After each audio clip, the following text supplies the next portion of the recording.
നമസ്കാരം. മലയാളി വാർത്ത ഇൻസൈഡിലേക്ക് സ്വാഗതം. ഖമേനിക്ക് നട്ടപ്രാന്തായി എന്ന് തോന്നുന്നു. കാരണം അമേരിക്കയെ വെല്ലുവിളിച്ചിരിക്കുകയാണ്.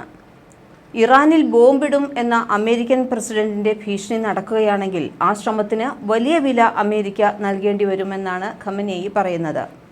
മിഡിൽ ഈസ്റ്റിൽ ഉൾപ്പെടെ അമേരിക്കയുടെ സൈനിക താവളങ്ങൾ തവിടുപൊടിയാക്കും.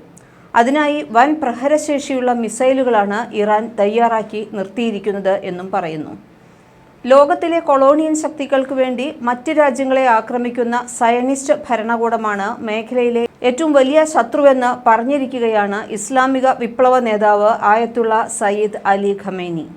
അവരെ വേരോടെ പിഴുതെറിയണമെന്നും ടെഹ്റാനിൽ ഖമേനിയുടെ മൊസല്ല ഗ്രാൻഡ് പ്രയർ ഗ്രൗണ്ടിൽ ഈദുൽ ഫിത്തർ പ്രാർത്ഥനകൾക്ക് നേതൃത്വം നൽകിയ ശേഷം നടത്തിയ പ്രസംഗത്തിനിടെയാണ് ഖമേനി ഇതെല്ലാം പറയുന്നത്. പ്രാദേശിക രാജ്യങ്ങളിലെ പോരാളികളെ പ്രോക്സികളാണ് എന്ന് പാശ്ചാത്യർ ആരോപിക്കുന്നു. ഈ മേഖലയിൽ ഒരേ ഒരു പ്രോക്സി ശക്തി മാത്രമേ ഉള്ളൂ, അത് അഴിമതി നിറഞ്ഞ ഇസ്രയേൽ ഭരണകൂടമെന്നാണ് ഖമേനി പറഞ്ഞു വച്ചിട്ടുള്ളത്. ഈ ദുഷ്ടശക്തിയെ ഈ മേഖലയിൽ നിന്ന് ഇല്ലാതാക്കാൻ എല്ലാവരും പരിശ്രമിക്കണമെന്നും അദ്ദേഹം വ്യക്തമാക്കുന്നു. ഇറാനെതിരായ അമേരിക്കൻ ഭീഷണികൾ ചൂണ്ടിക്കാട്ടിയ ലീഡർ ഏതൊരു ദുഷ്പ്രവൃത്തിക്കും തുടർച്ചയായും നിർണായക പ്രതികരണം നേരിടേണ്ടി വരുമെന്ന മുന്നറിയിപ്പും നൽകിയിട്ടുണ്ട്. ശത്രുക്കൾ രാജ്യത്തിനുള്ളിൽ ഏതെങ്കിലും തരത്തിലുള്ള രാജ്യദ്രോഹം ഇളക്കിവിടാൻ പദ്ധതിയിടുകയാണെങ്കിൽ ഇറാൻ രാഷ്ട്രം അവർക്ക് തിരിച്ചടി നൽകുമെന്നും ആയത്തുള്ള ഖമേനി പറയുന്നു. അമേരിക്കൻ ചരിത്രത്തിലെ കോമാളിയായ ഒരു പ്രസിഡന്റായിട്ടാണ് ചരിത്രം ഡൊണാൾഡ് ട്രംപിനെ വിലയിരുത്താൻ പോകുന്നത്. വാക്കിലും പ്രവൃത്തിയിലും സ്ഥിരതയില്ലാത്ത ട്രംപ് ഇപ്പോൾ റഷ്യയുമായും പിണങ്ങിയിരിക്കുന്നു. റഷ്യ യുക്രൈൻ സംഘർഷം അവസാനിപ്പിക്കുന്നതിൻ്റെ ഭാഗമായി നടന്ന പുടിൻ ട്രംപ് ഫോൺ കോളിൽ 1 മണിക്കൂർ നേരം കാത്തിരിക്കേണ്ടി വന്നത് ട്രംപിനെ വല്ലാതെ ചൊടിപ്പിച്ചിരുന്നു. ഈ സംഭാഷണത്തിൽ ട്രംപ് പറഞ്ഞതിനും അപ്പുറം പുടിൻ തീരുമാനിച്ചതാണ് നടപ്പിലായിരിക്കുന്നത്. അതാകട്ടെ റഷ്യയുടെ സ്ട്രാറ്റജിയുമായിരുന്നു. യുക്രൈൻ പ്രസിഡന്റിനെ വൈറ്റ് ഹൗസിൽ നിന്നും ഇറക്കിവിട്ട വീര്യമൊന്നും പുടിൻ്റെ അടുത്ത് ചെലവായിരുന്നില്ല എന്നും ഖമേനി പറയുന്നു. അതുകൊണ്ടാണ് 1 മണിക്കൂർ പുടിൻ്റെ കോളിനായി ട്രംപിന് കാത്തു നിൽക്കേണ്ടി വന്നിരുന്നത്. ഇറാനുമായുള്ള റഷ്യയുടെ വർദ്ധിച്ചുവരുന്ന സഹകരണവും ആണവ ശക്തിയാകാനുള്ള ഇറാന്റെ ശ്രമത്തിന് റഷ്യ നൽകുന്ന പിന്തുണയും അവസാനിപ്പിക്കണം എന്ന ട്രംപിന്റെ അഭ്യർത്ഥനയും പുടിൻ തള്ളിക്കളഞ്ഞു. ഇറാനുമായി മാത്രമല്ല മറ്റ് അറബ് ഇസ്ലാമിക രാജ്യങ്ങളുമായും ശക്തമായ ബന്ധം നിലനിർത്തിപ്പോകാൻ തന്നെയാണ് പുടിൻ ശ്രമിക്കുന്നത്. റഷ്യ ഇറാൻ ബന്ധം തകർക്കാതെ ഇറാനെ ആക്രമിക്കുന്നത് ചിന്തിക്കാൻ പോലും അമേരിക്കയ്ക്ക് കഴിയുകയുമില്ല.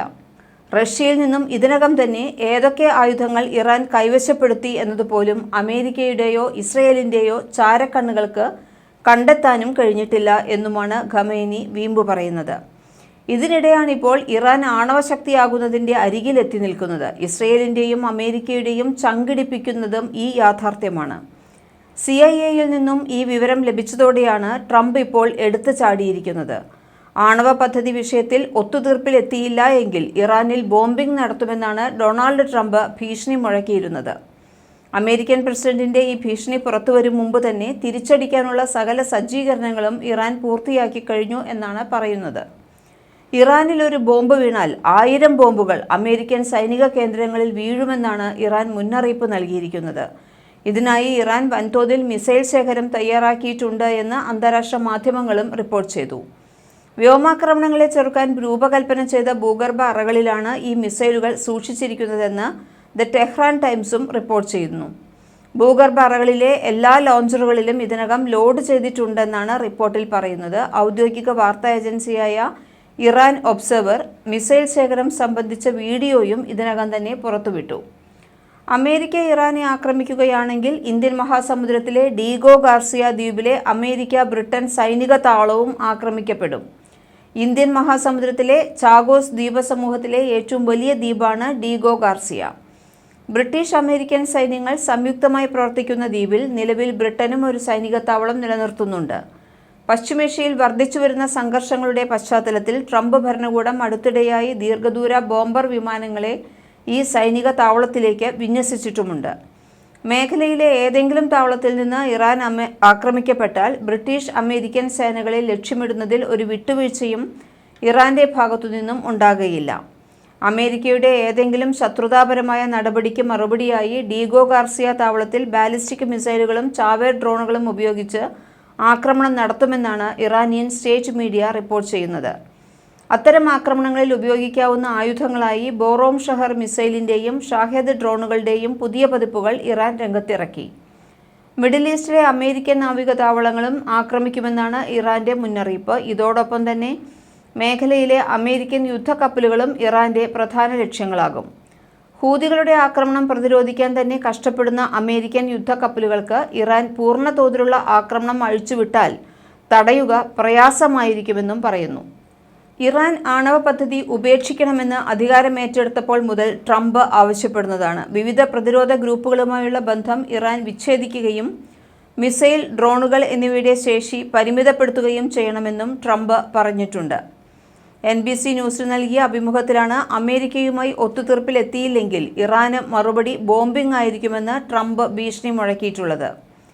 ഇറാൻ കരാറിലെത്തിയില്ലെങ്കിൽ ബോംബാക്രമണം ഉണ്ടാകുമെന്നും 4 വർഷം മുമ്പ് ഞാൻ ചെയ്തതുപോലെ ഞാൻ അവരുടെ മേൽ ഇരട്ട ചുങ്കം ചുമത്താൻ സാധ്യതയുണ്ട് എന്നും ട്രംപും പറഞ്ഞിരുന്നു. ഇതൊക്കെ പറയാൻ ട്രംപും അമേരിക്കയും ആരാണെന്നാണ് ഇറാൻ സൈന്യം ചോദിക്കുന്നത്. ആക്രമിച്ച ചരിത്രമില്ലാതെ തിരിച്ചടിയുടെ ചരിത്രം സമീപകാലങ്ങളിൽ ഉണ്ടാകാത്തതാണ് അമേരിക്കയുടെ അഹന്തയ്ക്ക് കാരണമെന്നും ലോക പോലീസിന്റെ ഈ ധാർഷ്ട്യം തങ്ങൾ തീർത്തു തരാമെന്നുമാണ് ഇറാൻ സൈന്യം വെല്ലുവിളിക്കുന്നത്. ഇറാന്റെ ഈ ആത്മവിശ്വാസത്തിന് പിന്നിൽ അവരുടെ ആവനാഴിയിലെ ഇതുവരെ ലോകം കാണാത്ത ആയുധങ്ങളാണ് എന്ന് പാശ്ചാത്യ മാധ്യമങ്ങളും സംശയം പ്രകടിപ്പിക്കുന്നു. ഇതിനോടൊപ്പം തന്നെ യൂണിവേഴ്സിറ്റി ക്യാമ്പസുകളിൽ പാലസ്തീൻ അനുകൂല പ്രതിഷേധക്കാർക്കെതിരെ ഡൊണാൾഡ് ട്രംപ് ഭരണകൂടം നടത്തിയ അടിച്ചമർത്തലിൽ ഇരകളായ വിദ്യാർത്ഥികൾക്കും അക്കാദമിക് വിദഗ്ധർക്കും ഇസ്ലാമിക് റിപ്പബ്ലിക്കിന്റെ പൂർണ്ണ പിന്തുണ പ്രഖ്യാപിച്ചിരിക്കുകയാണ് ഇറാന്റെ അക്കാദമിക് ഉദ്യോഗസ്ഥർ. പലസ്തീൻ ലക്ഷ്യത്തോട് അനുകമ്പ കാണിച്ചതിന് അമേരിക്കൻ ഇമിഗ്രേഷൻ ഉദ്യോഗസ്ഥർ പുറത്താക്കുന്ന വിദ്യാർത്ഥികളെ സ്വീകരിക്കാൻ ഇറാനിലെ സർവകലാശാലകൾ തയ്യാറാണെന്നും പ്രസ്താവനയിൽ പറയുന്നു. ഇറാനിലെ supreme council of the cultural revolution, academy of medical science എന്നിവയുമായി സഹകരിച്ച് ഇറാനിയൻ സർവകലാശാലകളിൽ അമേരിക്കയിൽ നിന്നും പുറത്താക്കപ്പെട്ട വിദ്യാർത്ഥികൾക്ക് പ്രവേശനം സാധിക്കുമെന്നും ഇറാൻ അറിയിച്ചിട്ടുണ്ട്. അമേരിക്ക അനുവദിച്ചിട്ടുള്ള സ്റ്റുഡന്റ് വിസ റദ്ദാക്കിയെന്നും എത്രയും പെട്ടെന്ന് രാജ്യം വിടണമെന്നുമുള്ള അറിയിപ്പാണ് വിദ്യാർത്ഥികൾക്ക് ലഭിച്ചിരുന്നത്. പലസ്തീൻ അനുകൂല പ്രകടനങ്ങളിലും മറ്റും പങ്കെടുത്തവർക്കെതിരെയായിരുന്നു ആദ്യഘട്ടത്തിൽ നടപടി സ്വീകരിച്ചതിരുന്നതെങ്കിൽ ഈ വിഷയവുമായി ബന്ധപ്പെട്ട പോസ്റ്റുകൾ സാമൂഹിക മാധ്യമങ്ങളിൽ പങ്കുവയ്ക്കുകയോ ലൈക്ക് ചെയ്യുകയോ ചെയ്താൽ പോലും നടപടി സ്വീകരിക്കുന്നുണ്ട് എന്നാണ് ഏറ്റവും പുതിയ റിപ്പോർട്ടുകളിൽ നിന്നും വ്യക്തമാകുന്നത്. അമേരിക്ക കുറഞ്ഞത് 300 വിദേശ വിദ്യാർത്ഥികളുടെ വിസ റദ്ദാക്കിയതായി സ്റ്റേറ്റ് സെക്രട്ടറി മാർക്കോ റൂബിയോ പറയുന്നു. ഇന്ത്യയിൽ നിന്നുള്ള ഏതാനും വിദ്യാർത്ഥികൾക്കെതിരെയും അമേരിക്കയുടെ വിസ റദ്ദാക്കൽ നടപടി സ്വീകരിച്ചിട്ടുണ്ട് എന്നാണ് ടൈംസ് ഓഫ് ഇന്ത്യ റിപ്പോർട്ട് ചെയ്തത്. ഒരു രാഷ്ട്രീയ പോസ്റ്റ് സാമൂഹിക മാധ്യമങ്ങളിൽ പങ്കിടുന്നത് പോലും വിസ റദ്ദാക്കലിന് കാരണമാകുമെന്നാണ് ഇമിഗ്രേഷൻ അഭിഭാഷകർ മുന്നറിയിപ്പ് നൽകിയിരിക്കുന്നത്. 2023-24 അക്കാദമിക് ഇയറിൽ 11 ലക്ഷം വിദ്യാർത്ഥികളാണ് വിദേശ രാജ്യങ്ങളിൽ നിന്ന് അമേരിക്കയിൽ എത്തിയതെന്നാണ് റിപ്പോർട്ട്.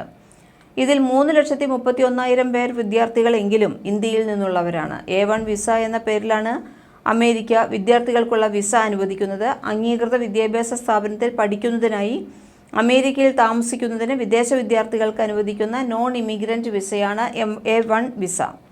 സ്കൂൾ, കോളേജ്, സെമിനാരികൾ തുടങ്ങിയവയിലെ വിദ്യാഭ്യാസത്തിന് ഈ വിസ ലഭിക്കുന്നതാണ്. മലയാളി വാർത്ത ഇൻസൈഡ്.